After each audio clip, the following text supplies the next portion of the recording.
Talking the environment now, strategic lawsuit is the way to advance the cause of loss and damage fund for vulnerable communities affected by climate disaster recently established at the United Nations Climate Summit in Egypt. This is one of the solutions proffered by some environmental activists at a media debriefing in Lagos on the outcome of the Cop27 Summit. We have details in this report. The Loss and Damage Fund, established by the Conference of Parties for Communities Hit Hard by Climate Disasters, may have been described as a win, even as the practicalities of this arrangement will be pursued in the next COP. However, there are concerns that the fund may be considered as charity because there is no liability on the countries responsible for the polluting emissions causing climate change.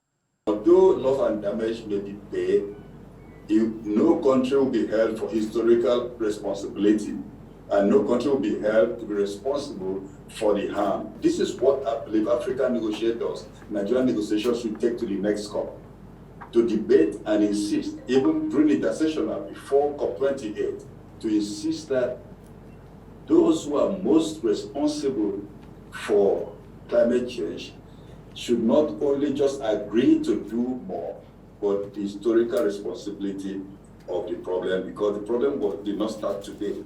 It is believed that the climate summit over time has done very little in addressing the root causes of global warming, which also requires a strategic approach involving civil societies and environmental groups to ensure decisions reached at climate summits are implemented.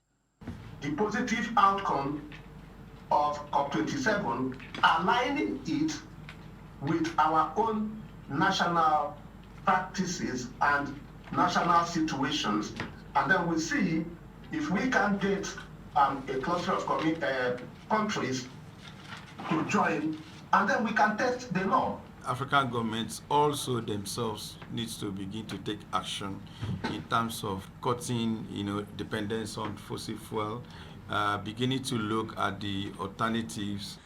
While there are constant calls for a phase-out of fossil fuels, experts say renewable energy sources such as solar, wind and hydro needs to be harnessed, which will not only guarantee sustainable growth and development, but will limit climate impacts before the end of this century. Esther Bapariola, TVC News, Lagos.